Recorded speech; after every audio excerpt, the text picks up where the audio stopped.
Hi, thanks so much for joining me here on the last day of my Ireland trip. I thought that I would do just a quick wrap up of some things that worked and things that didn't through this trip. In case you were following along on Facebook or Instagram, I shared a wrap up of each day. So lots of pictures, lots of information. I'm not going to go through every single day because that would take forever and would get kind of boring. But I did want to touch on the things that I wish I had done differently or what I might have skipped, and just touch a few things that maybe will help you as you are planning your own trip. So the first thing I did that I probably will never do again is my flight. I flew into Shannon. Now, I love Shannon Airport. However, in the off season, it can be very difficult to get in and out of Shannon Airport directly from the US. And so I found an amazing deal in first class out of my home airport to Shannon Airport with 2 stops in Chicago, which is the airport that I always have to lay over in, and then London. And it's the London piece it's an issue because usually when you fly out of Shannon and Dublin, you can clear US customs in Ireland. Well, I'm not going to be able to do that because I have to lay over in London. And that it causes a little bit of a wrench in your plans, especially if you are bringing back alcohol, because you have to transfer through security.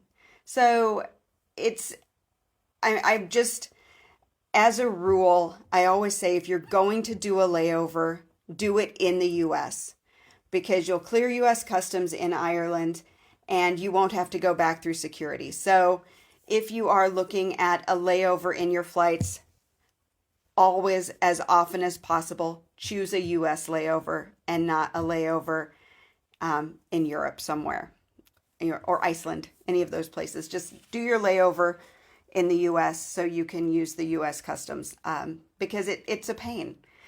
It truly is a pain.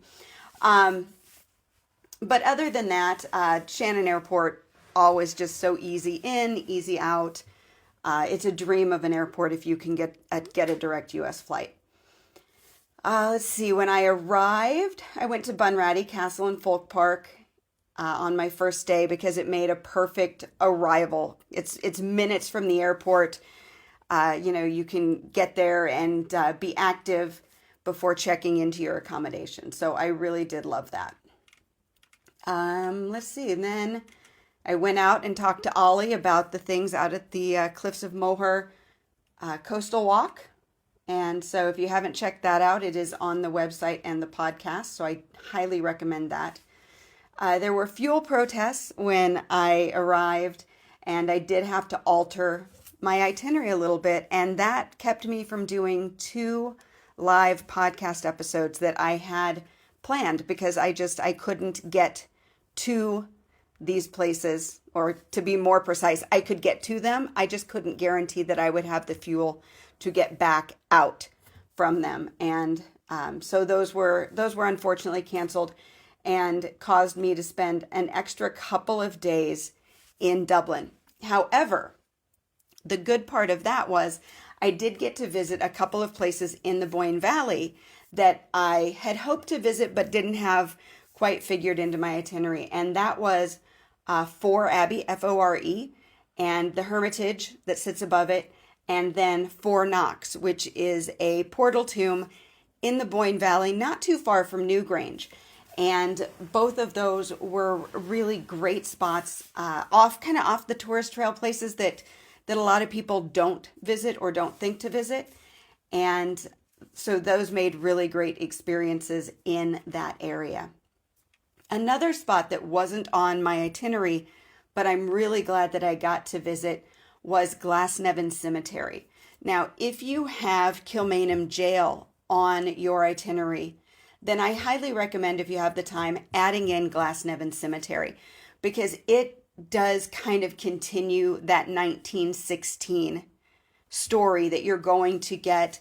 Maybe you visit the GPO and Kilmainham Jail and then end in Glasnevin. Now, unfortunately, the the fighters who were assassinated at Kilmainham are not buried in Glasnevin, but there's a beautiful memorial there for them.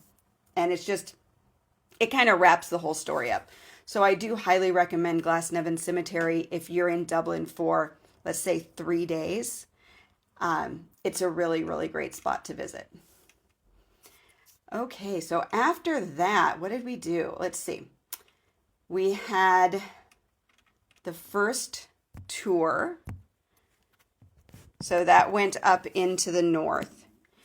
And my takeaways from that, Belfast, it's a great city. I did a great food tour there that I highly, highly recommend. If you're in Belfast, the Taste and Tour walking food tour, I think, is one of the best things you can do, because you're going to walk through the city. You're going to taste a lot. It was like a 3.5-hour food tour. It was amazing. But you also are going to learn a lot about the city on that. So I think that if you're going to Belfast, the Taste and Tour walking food tour, absolutely incredible.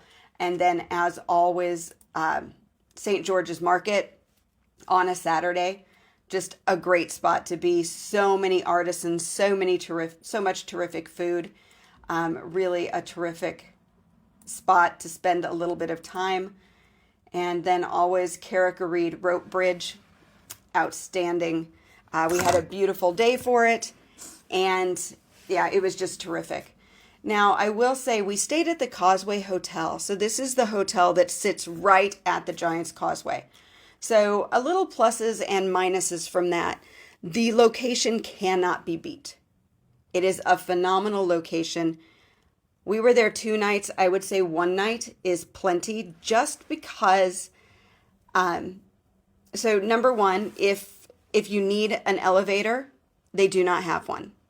So I would say take as little in as possible. The location, like I said, the location can't be beat. I had the Giant's Causeway all to myself one morning. It was absolutely incredible.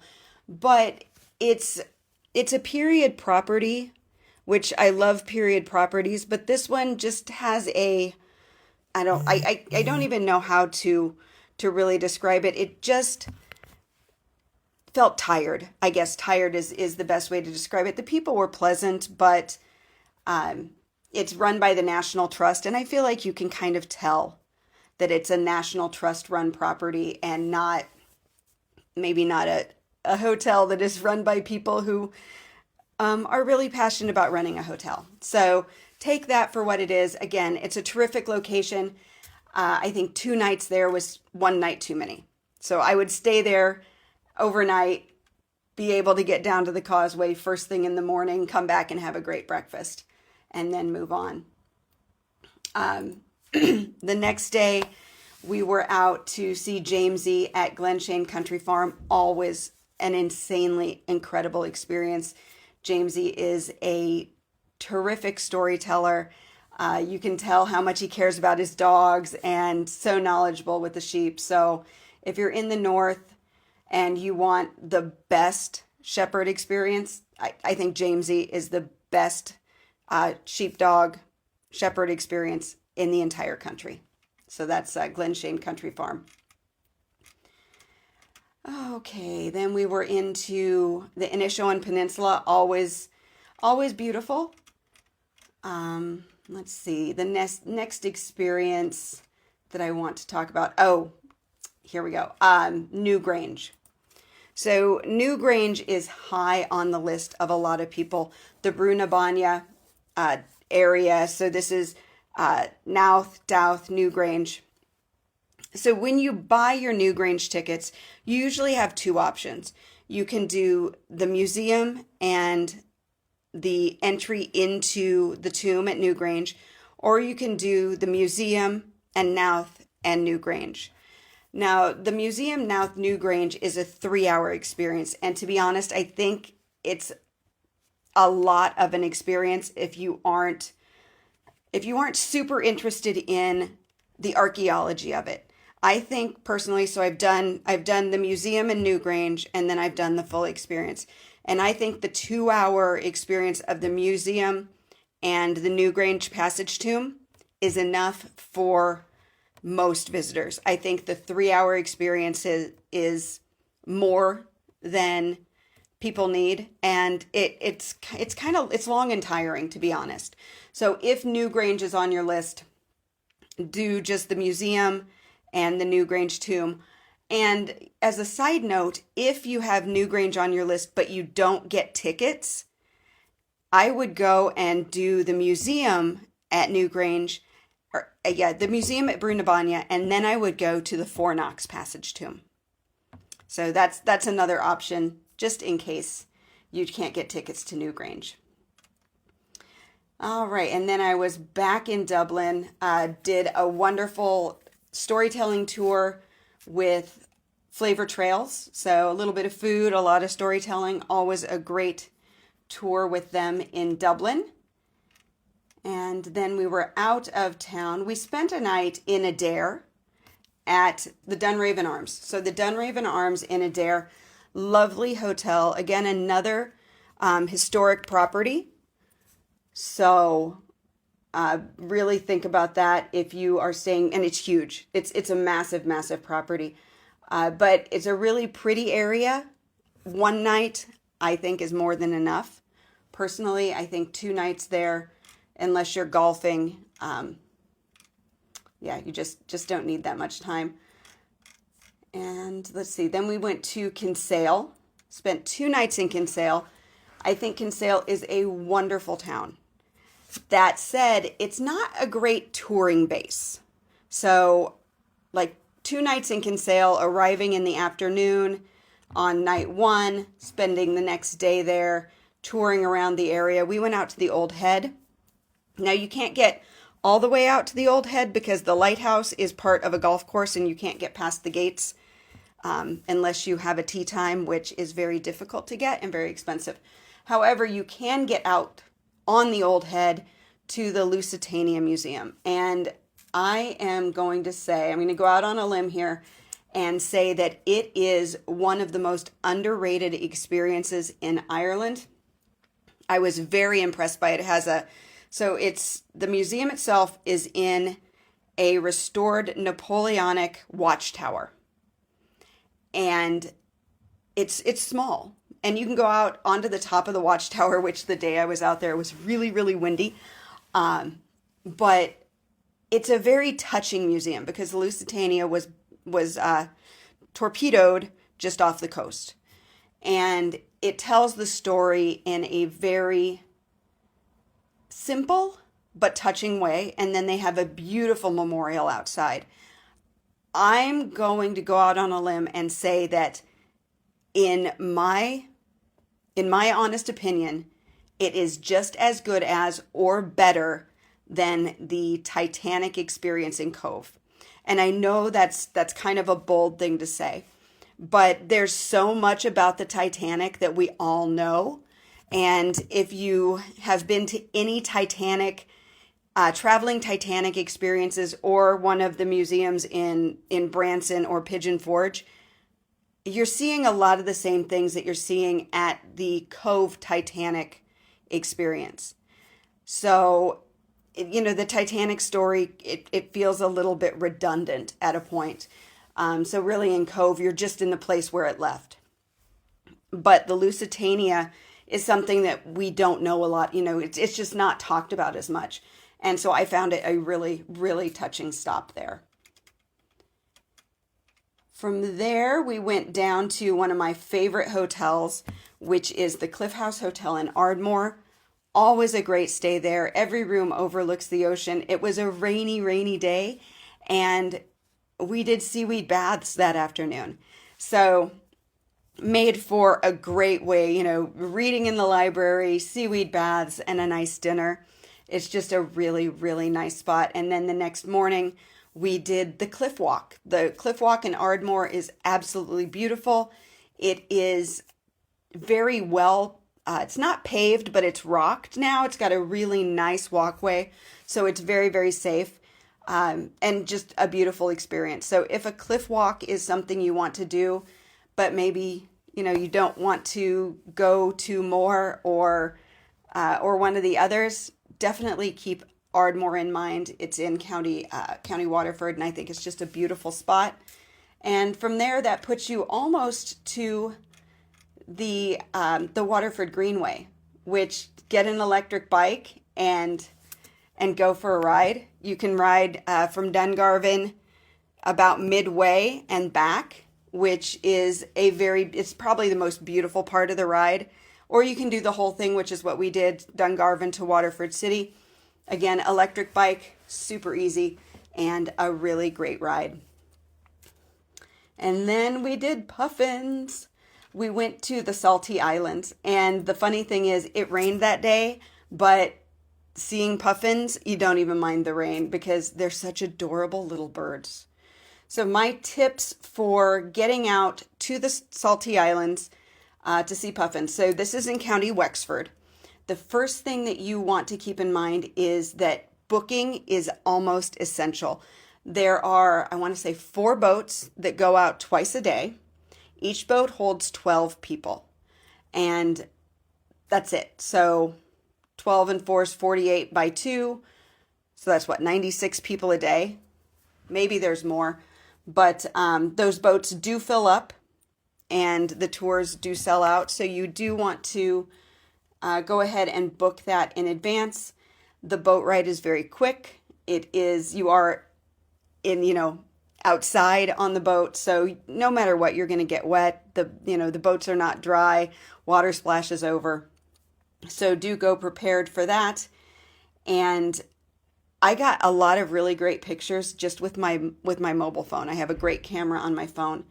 But I did take a big camera as well to get a few more images. But if you don't have a large camera kit, you really don't need them, because the puffins, as long as you sit and you be still, they'll hop around right in front of you. Absolutely adorable birds. And let's see. What else did I do? What else can I think of to talk about? I stayed in Westport for 3 nights. I think Westport is one of those places that is easy to overlook just because it's north of that Dublin to Galway line. And it doesn't fit into a traditional 7 to 10 day Ireland itinerary. But that said, it's an amazing base if you want to tour from Connemara to Achill Island, maybe even up to Sligo. It really is a terrific base. I was there for 3 nights. I stayed at the Grace, which is the new hotel on the Westport estate. So it actually backs up to the Westport estate. So leaving the hotel, you can just walk right into the estate. Beautiful, beautiful walks there. Very easy to get into town as well through the parkland. And from there, I went to Clare Island, which is a small island. You had to drive down to Louisburg to Runa Pier. And from there, it's a 25-ish minute boat ride out to the island. You have Grace O'Malley's castle out there, Clare Abbey, which is where she is said to be buried, and just it's just beautiful. You don't get a lot of tourists out there. Just a really, really lovely remote island. So if you are kind of wanting that island experience like you would get on the Aran Islands, but you're not going to the Aran Islands, Clare Island is a great option. I also went out to Achill Island, which it has a bridge, so you don't have to take a boat, and spent the day driving Achill Island. If you only have a day, that's really what you're going to do. You might be able to get onto a sea safari, which would be an incredible experience. But it does take, if you're going slow and stopping and enjoying the sights and things like that on Achill, just driving the entire island is nearly a full day and very doable from Westport as well. And from there, I went down to Inishmore. Inishmore is the largest of the Aran Islands. I went out there from Rossaveel, which is the port in Connemara. During the high season, you can go to Inishmore from Galway City, and it's also available from Doolin. Now, As I said, Inishmore is the largest of the Aran Islands. It's the one that most people visit. And what I learned is that if you're coming in on the boat and you're just doing a day trip, you don't have time to do a lot. Inishmore, so a lot of people will rent a bike, and that's what I did as well. I rented an electric bike, and when I got in on my boat, I came over on the 1 o'clock boat, and I went and checked into my glamping pod, and then I got on my bike and I rode. And the thing that I don't think people realize when they go out to Inishmore is just how much time it takes at the sites. So when you get to Dunangus, which is probably the main site on Inishmore, you've got a 1 kilometer uphill walk from where you're dropped off if you're on the bus or if you've ridden the bike out. So you've got a 1 kilometer walk up to the fort. It's a relatively easy walk until you get almost to the fort, and then it's very rocky. Definitely not for somebody who has mobility issues, to be quite honest. It's not an easy trek up. And then you've got the trek back down. So if you're biking, it's a 30-minute bike ride, maybe a little less on an electric bike. Then you've got an hour there, and then your ride to your next spot. Now, the next thing I did was the wormhole. And I'm going to say that I thought it was a waste of my time, to be honest. The wormhole, if you don't know, is a naturally occurring rectangular pool in the cliff rock. Now, it's a tidal pool, so the amount of water that's in it is based on the tide. It has steps in it, but it's not a safe place to swim. And it's a long walk out to it. It's not very well marked. And the walk takes longer than you're going to spend out there, unless you're going out there and you're just going to go sit by the pool. But if you're on a day tour, you don't have time to do that. So my big advice for Inishmore is that if you're going to go out, I would spend one night on the island. So I would arrive on the earliest ferry you can, spend one night on the island, and then leave the next day on the latest ferry you can. So try to give yourself almost 2 full days on Inishmore, because I did some extra hiking. I hiked up to the smallest church in Europe, which sits on the top of a hill, and there's the base of a round tower below it, and there were 3 cute donkeys there, and then a little further out is a windswept graveyard, and it has a little church to Saint Enda in it, and the church sits very, very low, almost like it's subterranean. Even though it's not, it just sits in a very low spot in the cemetery, just very atmospheric. And then I also walked out to the Black Fort. So I was able to ride my bike a little way, and then I had to abandon it. And then it was another, 35, 45-minute walk out to the Black Fort, which, to be honest, I thought was more impressive personally than Dunangus. But Dunangus is much, much larger. I would also say that the Black Fort is not a place I would take children, just because to enter the fort, there's maybe a 2.5 or 3 foot wide entrance at the edge of the cliff to get in. It's not a place I would take a small child, and not a place I would probably visit when it was windy. But, there you have it. It's kind of my thought on Inishmore. Give yourself 2 days, spend one night, and really enjoy the trip out. Because if you just do a day trip, if you come out maybe on the 10 o'clock ferry, and so you'll get there at 10:45, let's say, and then you're leaving at 3 o'clock, it doesn't give you time to really do a lot. So you have to know what it is you want to do and are interested in, and really make the best use of your time. I would also say just splurge on the electric bike because it's windy out there. I don't know that I've been on any of the Aran Islands where it wasn't windy. So do yourself a favor, don't fight the wind, spend extra on the electric bike, and enjoy it. It's your vacation. And finally, I am at the Park Inn at Shannon Airport to head home. This is I can literally see the airport right out my window. It's 300 yards away, so I'll just walk over to the airport early in the morning to catch my flight. And it's a great final night. But it has been 5 weeks, and I'm ready to see my family. I'm ready to go home, and I'm ready to start sharing so much of what I did and experienced and the tips. So you're probably going to hear some more podcasts with tips. I met some people that I'm going to have on the podcast, start recording those in late summer, and you're going to see a lot of information coming up in the Ireland Travel Compass.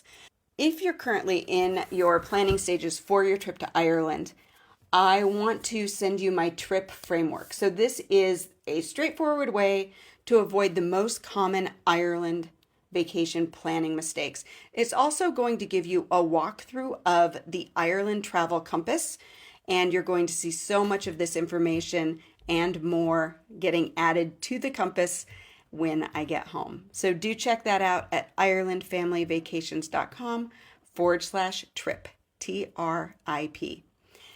Again, if you want to see everything I did during my 5 weeks in Ireland, you can find it on Instagram or Facebook at Ireland Family Vacations.